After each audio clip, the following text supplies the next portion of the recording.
Tollywood cinema ఇండస్ట్రీలో senior anchor గా మంచి పేరు తెచ్చుకున్న వారిలో ఉదయ్ భాను ఒకరు. ఒకానొక టైంలో ఏదైనా సినిమా వేడుక జరిగినా లేదంటే బుల్లితెరపై ఒక ప్రోగ్రాం ప్రసారమైన ఆ ప్రోగ్రామ్ లో యాంకర్ గా ఉదయ్ భాను సందడి చేసేవారు. అప్పట్లో ఈమె క్షణం తీరిక లేకుండా ఉండేవారు. అయితే ఇండస్ట్రీలోకి వచ్చిన కొత్త వాళ్ల తర్వాత పాత వారికి అవకాశాలు తగ్గుతాయనే మాట వాస్తవం. ఇక ఉదయ్ భాను విషయంలో కూడా ఇదే జరిగింది. ఇండస్ట్రీకి కొత్త యాంకర్స్ పరిచయం కావడంతో ఉదయ్ భానుకి కూడా క్రమక్రమంగా అవకాశాలు రావడం తగ్గిపోయాయి. ఇక పెళ్లి తర్వాత ఈమె ప్రెగ్నెంట్ కావడం, కవల పిల్లలకి జన్మనివ్వడం వంటి కారణాల వల్ల ఇండస్ట్రీకి దూరంగా ఉన్నారు. దీంతో ఉదయ్ భానుకి పెద్దగా అవకాశాలు లేవను తెలుస్తుంది. ఇకపోతే ఉదయ్ భాను ఇటీవల ఒక సినిమా వేడుకకి యాంకర్ గా ఉన్నారు. అయితే ఈ ప్రోగ్రామ్ లో భాగంగా ఇండస్ట్రీలో పెద్ద సిండికేట్ పెరిగిపోయిందని, యాంకర్లను తొక్కేసే ప్రయత్నం చేస్తున్నారు అనే ఉద్దేశంతో ఈమె మాట్లాడారు. అయితే ఈ విషయంపై పెద్ద ఎత్తున చర్చలు కూడా జరిగాయి. ఇండస్ట్రీలో ఉదయ్ భానుకు అవకాశాలు రాకుండా తొక్కేస్తుంది ఎవరు అనే సందేహం కూడా వ్యక్తమైంది. ఇక ఉదయ్ భాను చేసిన ఈ వ్యాఖ్యల పట్ల పలువురు నిర్మాతలు కూడా మాట్లాడుతూ ఈమె వ్యాఖ్యలు ఖండించారు. అయితే త్వరలో ఉదయ్ భాను త్రిబానాదారి బార్బరిక్ అనే సినిమా ద్వారా ప్రేక్షకుల ముందుకు రాబోతున్నారు. ఈ సినిమా ఆగస్టు 22వ తేదీన రిలీజ్ కాబోతుంది.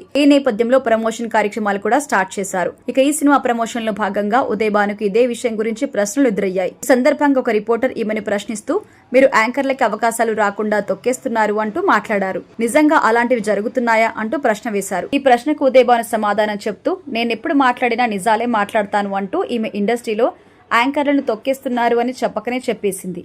అయితే రిపోర్టర్ మరో ప్రశ్న వేయబోతున్న నేపథ్యంలో ప్రజెంట్ ఈ ప్రశ్నకి సమాధానం చెప్పే సందర్భం ఇది కాదు అంటూ ఆ ప్రశ్న దాటవేసే ప్రయత్నం చేశారు. కానీ నేను నిజాలే మాట్లాడతాను అని, ఎవరిని కదిలించినా నిజాలే మాట్లాడతాను అంటూ సందర్భంగా ఉదయ్ భాను చేసిన వ్యాఖ్యలు మరోసారి వైరల్ అవుతున్నాయి. అయితే ఇటీవల కాలంలో సినిమాలకి ఉదయ్ భాను కాకుండా ఎక్కువగా సుమా కనకాల యాంకర్గా వ్యవహరిస్తున్నారు. ఈ మధ్య కాలంలో ఏ సినిమా వేడుక జరిగినా సుమా కనకాల ఉండాల్సిందే. ఇక ఉదయ్ భాను తన వ్యక్తిగత కారణం వల్ల ఇండస్ట్రీకి కాస్త గ్యాప్ ఇవ్వడంతో ఆ గ్యాప్ సుమా పూర్తి చేసి ప్రజెంట్ ఈమె ఇండస్ట్రీలో స్టార్ యాంకర్ గా దూసుకుపోతున్న విషయం అయితే తెలిసిందే.